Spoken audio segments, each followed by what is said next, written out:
bahwa ternyata hasil visum kepada 4 wanita yang dianggap sebagai korban, 1 ustazah dan 3 santriwati ya, yang katanya masih di bawah umur, itu ternyata hasil visumnya ternyata keempat-empatnya masih perawan. Artinya tidak ada persetubuhan karena selaput darah masih utuh.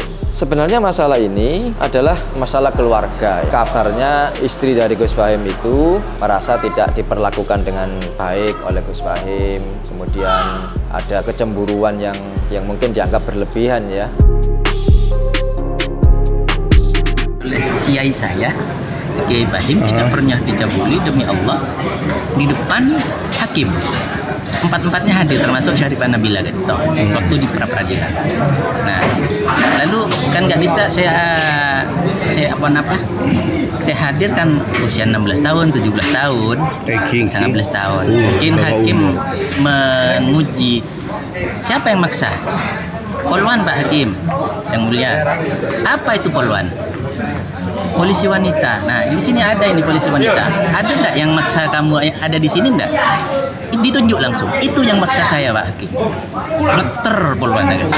Ya betul kan bisa. Satu. Jadi Allah alam bedapon apa? Hakim tutup mata, tutup telinga. Artinya gugatan pra peradilan itu ditolak. Harusnya Abtina sudah keluar waktu pra peradilan. Satu, yang kedua, tak menabi korban bukan untuk hadir gak bisa. Secara prosedural Abtina sudah cacat semua, harusnya sudah bebas waktu pra peradilan Abtina kibede Polres. Nah, salah satu ngapa-napa, tanda tangan Abtina banyak dipalsukan. Itu penggeledahan, penyitaan, kenapa Abtina dari awal sampai akhir saya nggak serang Abtina itu hanya 1 kali tanda tangan penyerahan barang, serah terima barang, laptop, komputer, itu saya ikuti alat bukti. Tadi tahu nama. Ternyata apa-apa nengi peradilan mana bicara pun pengacara Abtina, kadang tuh puluhan tanda tangan Abtina ada di sana. Kadang tuh salah satu. Assalamualaikum warahmatullahi wabarakatuh. Sahabat Mezeng Pasuruan rahimakumullah yang berbahagia. Terkait dengan kasus dugaan pencabulan yang dilakukan oleh salah seorang kiai yang dikenal dengan Gus Fahim ya di Jember. Saya beberapa waktu terakhir ini sempat mengikuti perkembangan kasus tersebut melalui akun YouTube Babi Aldo dan Lutfi Info.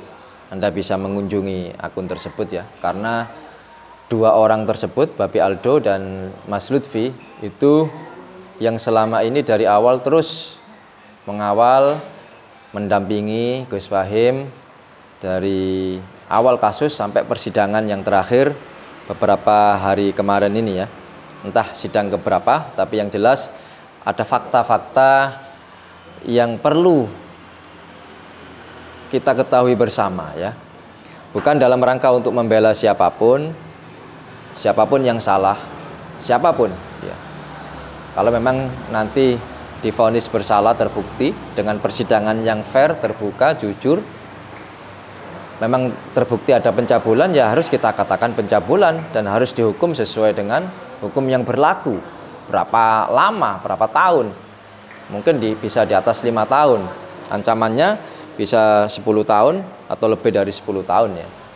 Silahkan saja kalau memang terbukti melalui proses persidangan yang jujur, adil, transparan, terbuka, dalam pengertian bisa dipertanggungjawabkan ya. Ada beberapa fakta yang Al-Fakir dapatkan dari akun YouTube ya Babi Aldo dan Lutfi Info, dan beberapa informasi dari beberapa teman ya.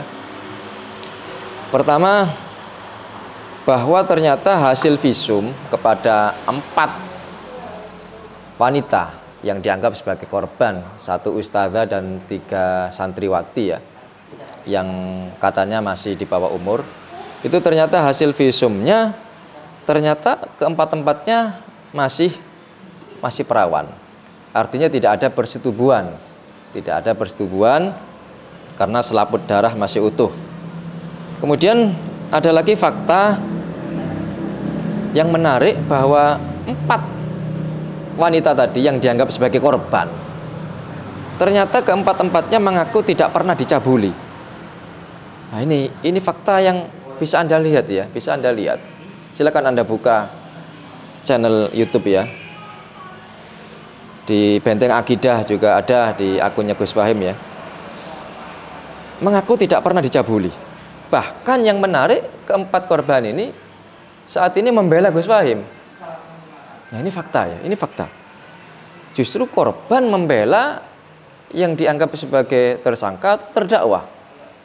Ini ada apa? Ya. Bahkan memberikan kuasa hukum kepada pengacara, yang pengacaranya itu adalah pengacaranya Gus Fahim juga. Nah, ini aneh, tanda tanya. Ya, ini harus kita cermati betul ya, sehingga kita jangan menghakimi terlebih dahulu sebelum ada keputusan dari hakim yang sebenarnya. Kemudian ada fakta lagi bahwa sebenarnya masalah ini adalah masalah keluarga ya, masalah keluarga yang kabarnya istri dari Gus Fahim itu merasa tidak diperlakukan dengan baik oleh Gus Fahim, kemudian ada kecemburuan yang mungkin dianggap berlebihan ya, sehingga apapun yang dilakukan Gus Fahim, ada kedekatan dengan santrinya, itu dijadikan sebagai dasar laporan.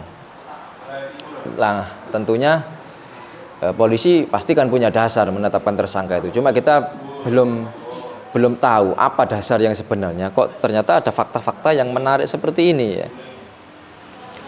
Nah, terus kemudian yang berikutnya lagi adalah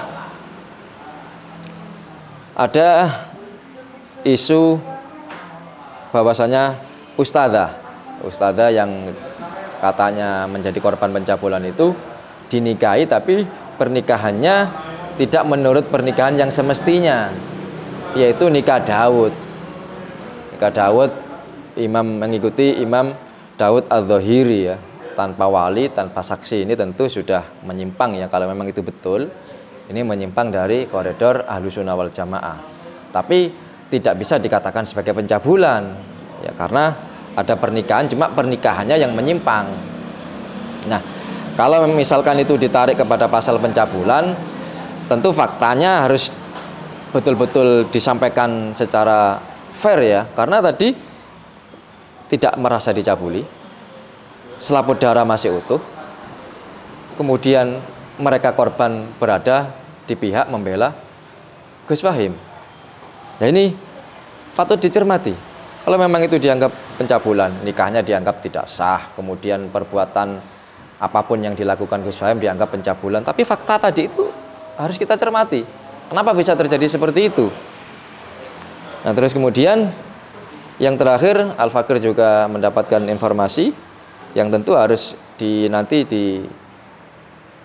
divalidkan ya, di cross check di persidangan ya, kepada Gus Fahim, kepada 4 yang katanya korban itu, bahwa sebenarnya ada pernikahan dan ada walinya. Cuma sama Gus Fahim tidak diungkap siapa walinya, yang menurut informasi itu adalah salah satu dari kiai yang ada di Jember juga.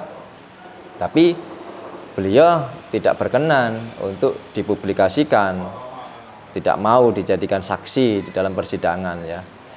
Jadi inilah fakta-fakta yang Al-Fakir dapatkan sebagai informasi dan sebagai penyeimbang dari informasi-informasi yang sebelumnya terus-menerus menyerang Gus Fahim sebelum adanya keputusan, sehingga melanggar asas presumption of innocence ya, praduga tak bersalah. Jadi seseorang itu harus dianggap tidak bersalah, ini asas hukum ya, sebelum ada keputusan pengadilan.